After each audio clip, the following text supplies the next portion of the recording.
ஹரே கிருஷ்ணா. பரம் ஜெயதே ஸ்ரீகிருஷ்ண சங்கீர்த்தனம். ஜெய் ஸ்ரீல குருதேவ்.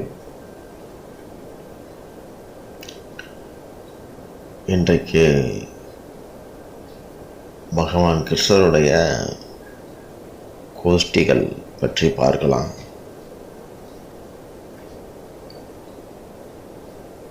கண்ணனுடைய ஸ்தலம் பிருந்தாவனம் அன்பு நாகரிகத்தோட உச்சமான இடம். உலகத்தில் எந்த மூளைக்கும் ஆன்மீக பண்பாட்டை கற்றுத்தரக்கூடிய பூமியாக விரஜ பூமி இருக்கிறது. கண்ணனுடைய நண்பர்களில் விசால் அப்படிங்கிறது ஒருத்தன். அவன் பேசுகிறத கேட்கறதுக்கு எல்லாருக்கும் ஆசை வரும். ஒரு முறை சாண்டில்ய மகரிஷி நந்தபவனத்துக்கு வந்தார். அவர் கூட ஒரு பழுத்த முனிவரையும் அழைச்சிட்டு வந்தார். அந்த முனிவர் யாருன்னா கோவர்தன மலை அடிவாரத்திலே தங்கியிருப்பார். கோவர்தன அடிவாரத்தில் ஏற்கனவே காலங்காலமாக பல யதிகள் துறவிகள் தங்கி சாதனை பண்ணுறதுனால அந்த பக்கம் உள்ள ஏரியாவுக்கு யதிபுரா அப்படின்னு பேர். அந்த வழியாக தான் இந்த கண்ணனுடைய கோஷ்டி மாடு மேய்க்கிறதுக்கு போகும். அதனால் கண்ணன் மற்றும் அந்த கோபச் சிறுவர்கள் இவங்க கிட்டெல்லாம் பெரியவங்க புத்திமதி சொல்லி அனுப்புவாங்க. அந்த பக்கமாக போகும்போது நிறையா சாதுக்கள் இருப்பாங்க. அவங்கக்கிட்ட ஏதாவது அபராதம் பற்றாதீங்க, அவங்கள பார்த்தா வணங்குங்க, இப்படிலாம் சொல்லி அறிவுறுத்தி அனுப்புவாங்க. இப்போது சாண்டிலியரோட வந்திருந்த முனிவர் நந்தபவனத்தில் நின்றுக்கிட்டு இருந்த சிறுவன் விசால் அந்த பையனை கூப்பிடுறார். அவன் கையை பிடிச்சி மடியில் உட்கார வச்சார். அவங்ககிட்ட கேட்டார், குழந்தாய், உன் நண்பர்களின் பேர் விவரங்களை எல்லாம் சொல்லு பார்க்கலாம் அப்படிங்கிறார். விசால் சொன்னால், சுவாமி, நூற்றுக்கணக்கில் இருக்கிறார்களே, எப்படி சொல்வது அப்படின்னா. முனிவர் சொன்னார், பரவாயில்ல, முக்கியமானவங்களை பற்றி மட்டும் சொல்லு அப்படின்னார். அப்போ அவன் சொல்கிறான், ஏன்ற வரைக்கும் சொல்லலாம் அப்படின்னு மனசில் முடிவெடுத்து சொல்கிறான். முதல்ல மதுமங்களா, அவனை பற்றி சொல்கிறேன். பலராமரோட 2 வயசு பெரியவன். ஆனால் என்ன அதில் எந்த அளவு உண்மைன்னு தெரியாது. ஒரு அதிசய பிறவி, தானே விரும்பி வயசாகாமல் இருக்கிறான் அப்படின்னு சொல்லுவாங்க பல பேர். பெரிய முனிவர்கள் பூஜை செய்யும்போது அவனும் சேர்ந்து மந்திரங்களெல்லாம் சொல்லுவான். சங்கு நிறத்தில் இருப்பான். வெள்ளை உடுப்பு தான் அவனுக்கு பிடிக்கும். ஆள் கொஞ்சம் குண்டு, வயிறு கொஞ்சம் உருண்டையாக இருக்கும், நீல முகம், கொழுக்கட்டை கிடச்சா அங்கேயே சமணம் போட்டு உட்காந்துருவான். இனிப்பு பதார்த்தங்கள்லாம் ரொம்ப பிரியம். யார்கிட்ட இருந்தும் வாங்கி தின்றுவான். இனிப்புக்கு எச்சில் திட்டு இல்லை அப்படின்னு சொல்லுவான். கண்ணன் வீட்டில், இந்த வீட்டிலையே ஏதாவது ஒரு உற்சவம், ஒரு விழா அப்படின்னா பலகாரங்கள் செய்யும்போது இனிப்பு செய்திருந்தா எங்கேயும் போக மாட்டான், இங்கேயே தான் இருப்பான். சில சமயம் நந்த மகாராஜட்ட, நீங்கள் செய்த அந்த இனிப்பு பலகாரத்தை நாய் பார்த்துருச்சு, இதை நாராயணருக்கு படைக்க முடியாது, அதனால் வேற செய்யுங்க அப்படின்னு சொல்லுவான். அந்த இனிப்பெல்லாம் இவன் சாப்பிட எடுத்து வச்சுக்கிடுவான். அந்த மாதிரி குணம். கண்ணன் முதற்கொண்டு எல்லாரையும் நல்லா சிரிக்க வைப்பான். ஒரு வேலையும் செய்ய மாட்டான். நான் பிராமணன், அதனால் எனக்கு முதல்ல சாப்பிடத்தாங்கன்னு சொல்லுவான். நல்லா விரும்பி சாப்பிடுவான். அடுத்த நண்பன் ருஷபன், கண்ணையாவுடைய பெரியப்பா உபநந்தருடைய புதல்வன். பலராமோட 2 நாள் சின்னவன். கோதுமை நிறம், உயரமாக இருப்பான். பச்சை நிற ஆடைகள் தான் பிடிக்கும் அவனுக்கு. ரொம்ப சாது, கோபப்படவே தெரியாது, சண்டை போடவும் தெரியாது. அந்த மாதிரி சமயங்களில் ஒதுங்கிக்கிடுவான். பலராம் கூடவே தான் சுற்றுவான். ஆனாலும் கண்ணனுடைய தேவையை அறிஞ்சு அப்பப்போ வந்து அதையெல்லாம் செய்வான். யாருக்கிட்டையாவது பேச வேண்டி வந்தால் 2 கையும் வணங்குற மாதிரி பிரார்த்தனை பண்ணுற மாதிரி வச்சுக்கிட்டு தான் பேசுவான். இதனால் நாங்கள்லாம் அவனை வந்து தாத்தா அண்ணா அப்படின்னு செல்லமாக கூப்பிடுவோம். இதுக்கடுத்து இன்னொரு நண்பன் அர்ஜுன், சன்னந்தர் அவருடைய மகன். சன்னந்தர்னா நந்த மகாராஜோடைய ஒரு சகோதரன். ரிஷபனை விட 7 நாள் சின்னவன். கருப்பு நிறம், மெலிஞ்சிருப்பான். குங்குமப்பூ நிறத்தில் ஆடைகள் உடுத்துவான். இவனும் ரொம்ப சாதுதான். பசுக்கள்கிட்ட ஏதாவது பண்ணிக்கிட்டே இருப்பான். அதுக்கடுத்து நான், என் பேர் விசால். எங்கள் அப்பா மகானந்தர். அவரும் நானும் தாமிர நிறம், உயரம். எனக்கு காவி உடை தான் பிடிக்கும். நான் முந்தி எப்பவும் கண்ணையாவை முதுகில் உட்கார வச்சு குதிரை மாதிரி நடக்கிறதுனால என்னை கண்ணையாவின் குதிரை அப்படின்னு கூப்பிடுவாங்க. என் மேலே ஏறி பழகி போனதுனால கண்ணனுக்கு இப்போவும் எதையாவது ஏறி எடுக்கணும்னா என்ன தான் ஒரு நாற்காலி மாதிரி பயன்படுத்துவான். அப்புறம் வருதப், என்னுடைய சித்தப்பா அபயோட பையன். அபய் சித்தப்பா தான் இங்கே இருக்கிற கோப மக்களுக்கு தலைவர். வருதப் கருப்பு நிறம், குள்ளம், எப்பவும் தலப்பா கட்டியிருப்பான். 2 நேரத்தில் கழுத்தில் துண்டு போட்டிருப்பான். வெள்ளை உடுப்பு தான் உடுத்துவான். ஒவ்வொரு நாளும் பசுக்கள் எங்கே மேயணுங்கிறத இவன் தான் முடிவு செய்வான். அதாவது அட்வான்ஸ் பார்ட்டி. அடுத்து ரிஷபானு தேவ், அவருடைய பையங்க 2 பேர். ஒன்று ஸ்ரீதாம், அடுத்தது சுபல். இவங்க 2 பேரும் அவங்க தங்கச்சி ராதா எல்லாம் ஒன்று போல் தங்க நிறத்தில் இருப்பாங்க. இந்த 2 பேரும் நீல நிற உடை தான் விரும்பி போடுவாங்க. ஸ்ரீதாம் வந்து பலராமோட 1 நாள் சின்னவன், ஒல்லியாக இருப்பான். கண்ணனை பிரியவே மாட்டான். சுபலும் ராதையும் ஒன்று போல் இருப்பாங்க. ஒரே போல முகம், நடை, உடை, பாவனை, தோற்றம். எங்கள் கண்ணையா நடந்து போகும்போது சுபலுடைய தோளில் தான் தனது இடது கையை போட்டபடி நடக்கிறது உண்டு. சுபல் வச்சு நிறைய லீலைகள் உண்டு. எப்போவாவது ராதையை பார்க்கணும்னு கண்ணன் நினைக்கிற போது ராதையுடைய அத்தை 2 பேர், ஜட்டிலா குட்டிலா, அவங்க வந்து ராதையை வெளியே அனுப்பாமல் வீட்டுக்குள்ளே வச்சுருப்பாங்க. அப்போ சுபலுக்கு தான் கண்ணன் ரகசியமாக ராதா வேஷம் போட்டு நீ உள்ளே போயிட்டு ராதையை வெளியே அனுப்பு அப்படின்னு தூண்டி விடுவான். அப்போ சுபல் பயப்படுவான், எங்கள் அத்தை எப்படியாவது கண்டுபிடிச்சிட்டா அடி விடும் அப்படின்னு. ஆனால் கிருஷ்ணர் ஏதாவது ஆசை காட்டி அனுப்பி வச்சிருவார். இவன் அங்கே போயிட்டு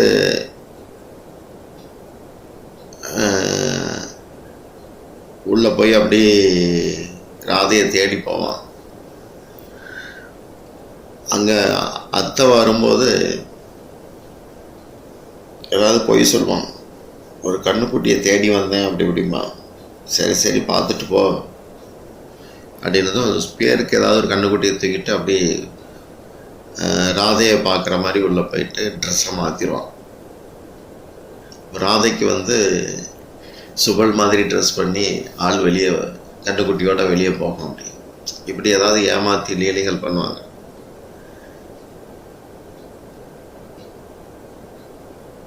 அதுக்கடுத்து விசால் சொல்கிறான், பத்ரன் ஒரு சிநேகிதம் உண்டு. பத்ரசேனன் முழு பேர். நந்தபாபாவுடைய கடைசி தம்பி சன்னந்தருடைய மகன். கோதுமை நிறம், கண்ணனை போல மஞ்சள் நிறத்தில் இடுப்பு துணி, கழுத்தில் நீல நிற போர்வை. பலராமனும் இப்படித்தான் போட்டிருப்பார்.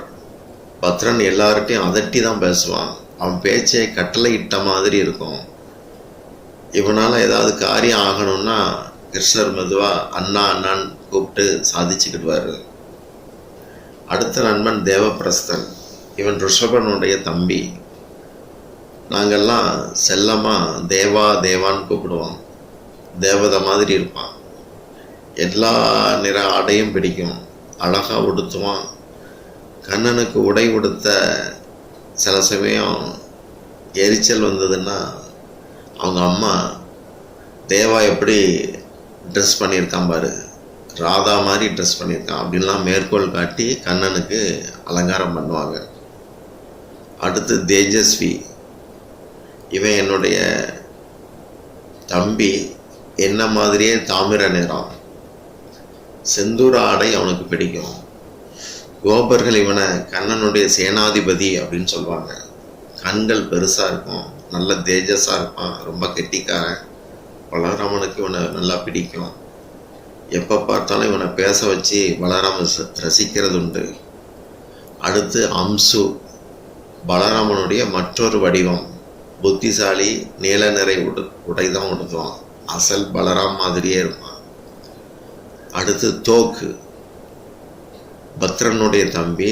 தோற்றம், நடை, உடை, பாவனை எல்லாமே கிருஷ்ணன் மாதிரியே இருக்கும். கோபியர்களே ஆச்சரியப்படுவாங்க. இப்படி விஷால் சொல்லும்போது முனிவர் குறுக்க பேசுகிறார். போதும்பா, இனி பெயர்களை மட்டும் சொல்லு, எனக்கு மதிய சந்தி ஸ்நானம் பண்ண வேண்டிய நேரம் ஆச்சு அப்படிங்கிறார். விஷால் விடுற மாதிரி தெரியல. அப்போ விஷால் சொல்கிறான், ரிஷபன், அர்ஜுன், நான், வருதப், எங்களில் யாருமே கோஷ்டி அமைக்க மாட்டோம். அம்சு, தேஜஸ்வி, தோக் இவங்கெல்லாம் சின்ன பசங்க. நாங்கள்லாம் கண்ணனோட எப்பவும் இருப்போம். பத்ரசேனன் ஒரு குழு கோஷ்டியாக இருப்பான். அந்த குழுவில் சுபத்ரன், மண்டடி, பத்ரன், பத்ரவர்தன், வீரபத்ரன், கோபட், பத்ராங்கன், யசேந்திர பட், விஜய் இவங்கெல்லாம் அந்த கோஷ்டியில் இருக்காங்க. தேவபிரஸ்தன் தன்னுடைய தலையில் தலப்பா மாதிரி கயிறை சுற்றி இருப்பான். அவனுடைய குழுவில் மரந்தன், ருஷ்மபீடன், மணிபந்தன், கராந்தமன் இவங்கெல்லாம் இருக்கிறாங்க. ஸ்ரீதாம் கையில் எப்போவுமே ஊதுகுழல் உண்டு. இவனுடைய குழுவில் வசுதாம், சுதாம், கிங்கினி, விலாசி, புண்டரீகன், விடாங்கஷன், கலவிங்கன் ஆகியோர் இருக்கிறாங்க. சுபல், உஜ்வல் இவங்க ஒரு குழு வச்சிருக்கிறாங்க. கண்ணையாவுக்காக உஜ்வல் இழுப்பம்பூ மாலை தொடுத்து கொண்டு வருவான். கந்தர்வன், வசந்த் இவங்க இந்த குழுவில் இருக்கிறாங்க. பெரியவரே, பலராமரை பார்த்திருப்பீர்கள். கண்ணனது வலப்பக்கமாக எப்போதும் பலராம் இருப்பான். அவன் காதுகளில் குண்டலம் ஆடிக்கொண்டே இருக்கும். அடுத்து எங்கள் நடுநாயகனாக கண்ணையா இருக்கிறான், அதாவது கிருஷ்ணர். நீலோத்பல மலர் போன்ற கருநீல நிற அழகு யாருக்குமே வாய்க்காது. மஞ்சள் உத்தரியம், உத்தரியம்னா மேலாடை, மஞ்சள் நிற இடுப்பு துணி, வனமாலை, தலையில் மயிலிறகு மகுடம், நெற்றியில் கோரோசனை திலகம், அதன் நடுவே கஸ்தூரி பொட்டு, வேங்குழல் எப்போதும் கையில் இருக்கும் அல்லது இடுப்பில் இருக்கும். ஒரு கையில் தாமரைப்பூ இருக்கும். இடது தோளில் மின்னலை போல பிரகாசிக்கும் பட்டு நூலாலான கயிறு உண்டு. அதுபோல இடது கையில் தங்கப்பூன் போட்ட 3 அடி நீள கம்பு, இடது கக்கத்தில் எப்போதும் ஊதுகுழல். இப்படி சொல்லிக்கிட்டே இருக்கலாம். முனிவர் போதும் போதும், ரொம்ப நல்ல பிள்ளையா இருக்கிற அப்படின்னு சொல்லி விஷாலுடைய தலையை தடவி கொடுத்துட்டு அப்படி எந்திரிச்சு போக ஆரம்பிக்கிறார். கண்ணனை விஷால் வர்ணிக்கிறான். அதில் தலையில் மயில் இறகு அதை சொல்கிறப்ப, இந்த மயில் இறகுக்கு ஒரு சம்பவம் உண்டு. அதாவது ஒரு மயில் கிருஷ்ணனை பார்க்கறதுக்காக தவம் இருந்தது. அது கிருஷ்ணா கிருஷ்ணா கிருஷ்ணா அப்படின்னு சொல்லிக்கிட்டே இருக்குது. ஆனால் கிருஷ்ணன் வரல, ஒரு சாது தான் வந்தார். யாருக்கு இறை நாட்டமோ பகவானே அவங்கள சந்திக்க ஒரு சாதுவை அனுப்புவார். இறை நாட்டம், நற்குடி பிறப்பு, சத் சங்கம், இந்த 3 ஆன்மீக வாழ்க்கைக்கு முக்கியம். அப்போ அந்த சாது கிட்ட வரவும் இந்த மயில் அவரை பார்த்து வணக்கம் பண்ணுது. அப்போ சாது சொன்னார், என்ன கிருஷ்ணா கிருஷ்ணா கிருஷ்ணங்கிறார். நான் பகவானை பார்க்கணும். இப்போ சாது சொன்னார், பகவானை பார்க்கணுன்னா அவர் பேரை சொல்லவே கூடாது, அவருக்கு யாரை பிடிக்குமோ அவங்க பேரை நீ சொல்லு, ராதே ராதேன்னு சொல்லு அப்படின்னார். இப்போ அந்த மயில் அப்படியா அப்படின்னு சொல்லி சரின்னு சொல்லிட்டு, ஆனால் அது நினைக்குது, நான் கிருஷ்ணனைத்தானே பார்க்கணும், ராதையை பார்த்து என்ன செய்கிறது, அதனால் கிருஷ்ணன் பேரையே சொல்கிறேன் அப்படின்னு சொல்லி கிருஷ்ணா கிருஷ்ணா கிருஷ்ணான்னு சொல்லிச்சு. ஆனால் பகவான் வரல. இப்போது செத்தாலும் பரவாயில்ல, ஒன்றும் சாப்பிடக்கூடாது, அவன் நாமத்தை சொல்லணும், கிருஷ்ணன் நாமத்தை சொல்லிக்கிட்டே இன்னும் ஒரே ஒரு தடவை தான் கிருஷ்ணன் சொல்லலாம், அவ்வளோதான் அதுக்கு சக்தி இருக்குது உடம்புல. கிருஷ்ணன் வரலை, உயிரும் போக போகுது. அப்போ அது நினைக்குது, ஒரு தடவை தான் எனக்கு கிருஷ்ணன் சொல்ல தெம்பு இருக்குது, இந்த ஒரு தடவை மட்டும் நான் ராதான்னு சொல்லி பார்க்குறேன் அப்படின்னு சொல்லி ராதே அப்படின்னது. அந்த ரான்னு ஆரம்பிக்கவுமே கிருஷ்ணர் வந்துட்டார். அப்போ வந்து அந்த மயிலை வந்து செல்லமாக தலையிலிருந்து வால் வரைக்கும் அப்படி தடவி விட்டார். அப்போல்லாம் மயில்கள் வந்து வெள்ளை நிறம். இப்படி தடவி விடவும் அந்த மயில் மெய் சிலிர்த்து போயிடுச்சு. அப்படியே நமக்கு எப்படி மெய் சிலிர்த்து ரோமங்கள்லாம் சிலிர்த்துறதோ அந்த மாதிரி அதுக்கு ரோமங்கள்லாம் அப்படி வருது. அந்த மயில் கண்ணனுடைய அழகை பார்த்துட்டு, இதையெல்லாம் பார்க்கறதுக்கு 2 கண் எப்படி பத்தோம், உடம்பு பூரா கண்ணாக கூடாதா அப்படின்னு நினச்சிது. அப்போ அந்த மயில் முடிகள் பூரா கண்கள் வந்துட்டு, அதுவும் அழகை ரசிக்கிற மாதிரி அழகழகான கண்கள். அதான் மயில் கண்கிறது. ஒவ்வொரு ரோமத்திலையும் கண் இருக்கும். எனக்கு உடம்பு பூரா கண் வேணும் அப்படின்னு அது நினச்சது. அந்த கண்களில் இருக்கிற அழகு ஆர்டிஃபிஷியல், ஒரு ஓவியத்தில் கொண்டே வர முடியாது.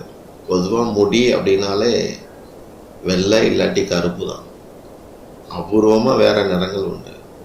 ஆனால் மயிலுக்கு இருக்கிற முடி ரொம்ப ரொம்ப அழகு. நமக்கு ஆகாரத்தில் ஒரு முடி கிடந்தால் முடி வந்து தனி உயிர், முடி நகம்லாம் தனித்தனி உயிர். அப்படி ஏதாவது கிடந்தா ஒரு செத்தது கிடக்குதுன்னு சொல்லி அந்த ஆகாரத்தை ஒதுக்கி வச்சுருவோம், அவ்வளோ ஊற்றிட்டு. ஆனால் மயில் முடி அவ்வளோ அழகாக இருக்குது. அதில் சாமரம் செய்து வீசுகிறாங்க கண்ணனுக்கு. அதில் ஒரு தத்துவம் இருக்குது. முடி வந்து தொட்டாலே குளிக்கணும், ஆனால் அதில் சாமரம் செய்து வீசுகிறாங்க. அவ்வளோ குளிர்ச்சி இருக்குது மயில் ரோமத்தில். அந்த மயிலை வந்து பகவான் தடவி கொடுத்தார். தடவிட்டு அதோடைய ரோமத்தில் ஒன்று அப்படியே எடுத்து தன்னுடைய தலையில் அலங்காரமாக வச்சுக்கிட்டார். எதனாலன்னா, அதை தடவுனது சந்தோஷத்தில் டான்ஸ் ஆடுது. அப்போ அதோடைய தொடையிலிருந்து வேர்வை சிந்தி பூமியில் விழுது. அதை பெண்மயில்கள் வந்து கொத்தி சாப்பிட்டது. அதன் மூலமாக பெண்மயில்கள் கருத்தரிக்கிறது. இப்போவும் மயில்கள் வந்து இனம் சேர்றதில்ல. மேகத்தை பார்த்ததும் அதுக்கு கண்ணன் ஞாபகம் வந்துடும், உடனே நடனம் ஆடும், அந்த இடத்துல வேர்வை சிந்திரும். அதையெல்லாம் பெண்மயில்கள் சாப்பிட்டு கருத்தரிக்குது. இதில் என்னென்னா, பகவானுடைய ஸ்பரிசம் எங்கே உண்டாயிருச்சோ அவங்களுக்கு உலகத்தில் எந்த ஒரு பிடிப்பும் கிடையாது. உலகத்தில் இருப்பாங்க, இந்த மாதிரி மட்டமான விவகாரங்கள்லாம் அவங்க ஈடுபடுறதில்லை.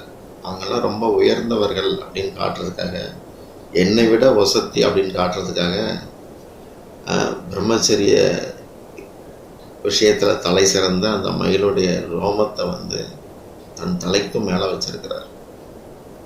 நம்ம யாரையும் திட்டும்போது போடா மயிரை அப்படிம்பாங்க. அது கொச்சையான வார்த்தை இல்லை.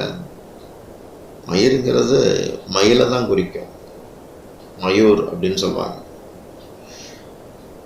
ஆனால் நம்ம நாட்டில் நாட்டில் அது அப்படி ஒரு தப்பாகவே அது பழகி போச்சு. ஆக இந்த மயில் மூலமாக பகவான் நமக்கு வாழ்க்கையில் ரொம்ப ஒரு நோன்பாக விரதமாக, அதாவது உலக வாழ்க்கை தவத்துக்கானது, சுகத்துக்கானது கிடையாது. இதை நமக்கு போதிக்கிறார். இப்படித்தான் கண்ணன் தலையில மயில் வந்தது, மயில் இறக வந்தது. ஹரே கிருஷ்ணா. ரங்கதேவி அப்படிங்கிற கோபி கிட்ட ராதா துளசி பூஜை பற்றி சொன்ன ஒரு விளக்கம் இப்ப பார்க்கலாம். ரிஷபானு தேவருடைய மகள் ராதை. ராதையோடைய தோழியில ஒருத்தி ரங்கதேவி, ரொம்ப சிநேகிதி. எப்பவுமே ராதைய பார்த்ததும் வணங்குற ரங்கதேவிய ராதா சொல்வா, வணங்கி வணங்கி நமக்குள்ள இடைவெளி உண்டு பண்ணாத, உனக்கு நான் பணிவிட செய்யத்தான் விரும்புறேன் அப்படின்னு ராதா சொன்னான். அப்பெல்லாம் ரங்கதேவி ராதையோடைய கழுத்துல கைய போட்டு தான் முகத்தோட சேர்த்து அணைச்சிக்கிடுவா. அப்ப ராதா சொன்னா, நீ என்ன வணங்கின நான் உனக்கு தோப்பு காரணம் போடுவேன் பார்த்துக்க அப்படின்னு சொன்னான். ரங்கதேவிக்கு அதிர்ச்சி ஆயிட்டு. ராதையோடைய உள்ளத்துல கருணையை தவிர எதுவுமே கிடையாது, கோபமே வராது. அவளை யாராவது புகழ்ந்தா தாங்க மாட்டார். கோபியர்கள் எல்லாருமே ராதைய தங்களுடைய கண்ணின் கருமணி போல கருதுறாங்க. தான் தலையில பூ வைக்கிற முன்னாடி மற்ற கோபியர்கள் தலையிலெல்லாம் பூ இருக்குதா அப்படின்னு பார்ப்பார். அதுக்கப்புறம் தான் தனக்கு வச்சுக்குவார். தனது அப்படிங்கிறதே ராதைகிட்ட இல்லை, பரோபகாரம் தான் போறான். சரியான சுய சுக தியாகி, கிருஷ்ண பிரேம சாம்ராஜ்ய பேரரசி. தாமரை பூ சகதியில தான் பூக்கும், ஆனா ராதா பிரேம ரச தாரையில பூத்த தாமரை. ராதை ரசசாகரம்னா கண்ணன் ரசிக சேகரம். சிவபெருமானுக்கு சந்திரசேகரன்னு பேர். தன் மகள் என்ன விரும்புறா அதை கொடுக்கணும் அப்படிங்கிற மாதிரி ராதா அப்பா ரிஷபானு ராதையுடைய முகத்தையே பார்ப்பார். ராதைக்கு பயன்படாத எதையுமே கண்ணன் ஏத்துக்கிறது இல்லை.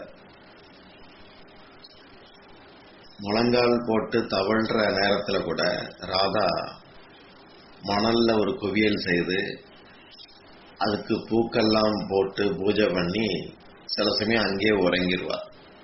ஒரே பூஜை தான் எப்ப பார்த்தாலும்.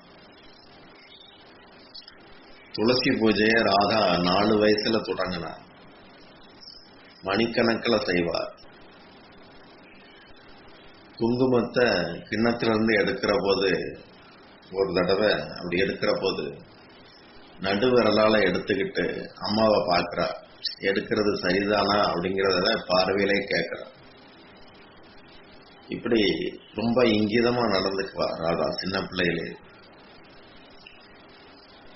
பௌர்ணமாசி பாட்டி தான் துளசி பூஜையை கற்றுக் கொடுத்தாங்க. என்னென்ன பூஜை செய்யணுமோ அதெல்லாம் அந்த பாட்டி தான் சொல்லி கொடுத்தாங்க.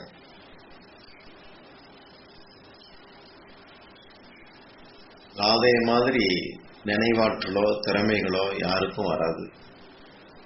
வீட்டில் அம்மா கீர்த்திதா சுந்தரி காத்தால எழும்புறதுக்கு முன்னாடி ராதா எழுந்திருச்சுவா. விடியும் முன்னாடி எழுந்து, தோழிகளும் அப்படித்தான், அவங்கெல்லாம் ராதைக்கு முன்னாடி எழுந்து வந்துருவாங்க. எல்லாரும் பல் தேய்க்கிறதுக்கு அதுக்கு குச்சி, அப்புறம் குளியல் பூச்சிகள், எண்ணெய் இதுகளெல்லாம் எடுத்துட்டு யமுனையில ஆத்துல குளிக்கிறதுக்கு ஒன்று போல போவாங்க. இவ்வளவு இருட்டிலே போய் குளிக்கணுமா அப்படின்னு அம்மா கீர்த்திதா ஒரு முறை கேட்டா, அந்த கோபியர்கள் சொன்னாங்க, நீங்கெல்லாம் ராதைகிட்ட அதை சொல்லுங்க, ராதா சரின்னா நாங்களும் சரிதான் அப்படின்னு சொன்னாங்க. துளசி பூஜையில ரொம்ப நேரம் செலவு பண்றதை பார்த்த ரங்கதேவி ஒரு தடவை ராதா கிட்ட இதை பத்தி கேட்டா. துளசி கிட்ட அப்படி என்ன மணிக்கணக்கா கேட்கிற அப்படின்னு. ராதா சொன்னா, தோழி ஒன்றும் கிடையாது, எனக்கு என்ன தெரியும், உலகத்துல எல்லாருமே எல்லாம் உடையவர்களா இருக்காங்க. இந்த வர்ஷானா பூமியில, அதாவது இந்த ஸ்தலத்துல எல்லா சிறுமிகளும் என்னை விட அழகு, குணம். ரங்கதேவி சரி, அதுக்கு என்ன இப்போ அப்படிங்கிற. அப்போ சுபலோடைய தோழன், சுபல்னா ராதையோட அண்ணன், சுபலோட தோழன் அந்த நீல நிற தழகன் காட்டுல இருந்து பசுக்கள் எல்லாம் மேய்ச்சிட்டு வீட்டுக்கு திரும்பும்போது நீ தானே பார்த்திருக்கிற அப்படின்னு சொல்லி ராதா கேட்கும்போது லேசா கண்கள்ல தண்ணீர் வருது. கிருஷ்ண பிரேமையில பேசுறா. அந்த கண்ணனோடு கடல் முன்னாடி உலகத்துல ஏதாவது ஒப்பிட முடியுமா? அவருடைய குழலிசை, அவர் முழுக்க முழுக்க அன்பின் வடிவமா இருக்கிறார். அவருடைய பராக்கிரமத்தை பத்தியும் என் அண்ணன்ட்ட இருந்து கேட்டிருக்கிறேன். நேற்று கூட கொக்கு வடிவத்துல வந்த ஒரு அசுர பறவையை 2 கிழிச்சு போட்டாராம். என்ன பலசாலி. ரங்கதேவி கேட்கிறா, அது சரி, துளசி பூஜையில ரொம்ப நேரமா என்ன பிரார்த்திக்கிற, அதைத்தானே நான் கேட்டேன் அப்படின்னு சொல்றான். இப்படி குறுக்க மறிச்சு ரங்கதேவி கேட்காம இருந்தா மயில்பீலி மகுடதாரி புகழ சொன்னபடியே இருந்திருப்பா ராதா. ராதை சொல்றா, அந்த கண்ணனையே நாடி இருக்கிறேன், அவருடைய திருக்கரங்களால தன்னுடைய நெற்றியில செந்தூரம் ஏற்காத எந்த பெண்ணுமே அபாக்கியவதி தான். அந்த அழகு மேகத்துக்கு தன்னை சமர்ப்பிக்காத பெண் என்னது? அவருக்கு சமர்ப்பிக்கிறதுனால மட்டும்தான் ஒரு பெண்ணுக்கு எல்லா பெருமையும் வாய்க்கும். லோகத்துல எல்லா பெண்களும் அவரை அடையணும், அவருக்கே சேவை பண்ணணும். அப்படி சேவை செய்யறவங்க வரிசையில கடைசியா நான் நின்றுகிட்டு தொண்டு செய்து என்ன தன்யமாக்கிக்கணும். இதைத்தான் நான் விரும்புறேன், பிரார்த்திக்கிறேன் துளசி கிட்ட. ரங்கதேவி ராதையே பார்த்துக்கிட்டு இருக்கா. கீர்த்திதாவுடைய இந்த பொண்ணு எவ்வளவு உயர்ந்தவா. உலகத்துல அறிமுகம் இல்லாத எல்லாரையுமே கண்ணன்ட்ட ஒப்படைச்சிட்டு தான் அவங்களுக்கு கடைசியா இருந்ததுக்கு சேவை பண்ண உற்சாகம் காட்டுறார். அதை ஒரு சௌபாக்கியமாகவும் கருதுறார். இவளுடைய உதார குணத்துக்கு எல்லையே இல்லை. இப்படி நினைச்சுக்கிட்டு இருக்கா ரங்கதேவி. அடுத்து ராதா சொல்றா, தோழி உனக்கு தெரியாது, கண்ணபிரான் கருணை கடல். எங்க அப்பாவுடைய வேண்டுதலை கேட்டு தகுதி இல்லாத என்ன ஏத்துப்பார். துளசி தேவியின் பக்தி நிஷ்டைக்கு கண்ணன் ஆட்பட்டு இருக்கிறதா கேள்விப்படுறேன். துளசியுடைய அருகாமையை பெறுவதற்காக இந்த கண்ணன் தன்னையே ஒரு கல் சிலையா சாலக்கிரமமா மாத்திக்கிட்டாருன்னு கேள்விப்பட்டிருக்கேன். அவர் மாடு மேய்ச்சிட்டு திரும்பும் போது தினமும் அவருடைய கழுத்துல காட்டு புஷ்ப மாலை அலங்காரமா இருக்கிறது. அதுல துளசி இலை பெரும் பங்கு வகிக்கிறது. துளசி இடம்பெறாத நாளே இல்லை. அவருடைய மார்பை அலங்கரிக்கிற பிருந்தாதேவி துளசி இந்த மொத்த பிருந்தாவனத்துக்கு அதிதேவதை. அதனால அந்த துளசி தேவியை நான் பூஜிக்கிறேன். என்னையும் கண்ணன் கிட்ட அவ அனுமதிச்சான்னா அன்பே இல்லாத வறண்டு போன என் கல் நெஞ்சத்துல கண்ணன் மேல அன்பனும் பக்தி கொடி முளைக்கிறதுக்கு ஆரம்பிக்கும். இப்படி சொன்னார் ராதா. இப்படி ராதா சொல்லவும் ரங்கதேவிக்கு என்ன பேசுறதுன்னு தெரியல. ரங்கதேவி தான் உடம்புலே இல்லை, தன்னை மறந்து ராதையிட்ட மனசை பறி கொடுத்திருந்தார். மனசால ஸ்ரீமதி ராதிகாவை தன்னுடைய பரம குருவாக ஏற்றுக்கிட்டார். காலில் விழ முடியாது, ராதா அனுமதிக்க மாட்டார். தன்னுடைய ஒப்பில்லாத ஒவ்வொரு செயல்பாட்டாலையும் அதன் இலக்காக கிருஷ்ணர் மீதான தெய்வீக அன்பை உபதேசிக்கிறார் ராதா. கண்ணனை ஏற்பது, கண்ணனோட இருப்பது ஜீவர்களுடைய கடமையாக ராதா பேசுறார். போக புத்தியாலையும் சுயநலத்தாலையும் சேகரிக்கிற ஆசையாலையும் ஜீவன் கடமையை தவறான். ராதையுடைய வழிநடத்தல்ல தான் அறிவே இல்லாத அந்த அறிவிலிக்கு கிருஷ்ண சேவைக்கான வாய்ப்பு கிடைச்சது அப்படின்னு நினைச்சுக்கிட்டா ரங்கதேவி. இனி நாமளும் தினமும் 2 முறை துளசிக்கு பூஜை பண்ணணும் அப்படின்னு முடிவெடுத்தா ரங்கதேவி. ராதையுடைய திருப்பாதங்கள்ல தனக்கு திடமான அன்பு வரட்டும், அதுக்கு துளசி தேவி அருள் புரியணும் அப்படின்னு மனசுக்குள்ள வேண்டிக்கிட்டா ரங்கதேவி. ஹரே கிருஷ்ணா.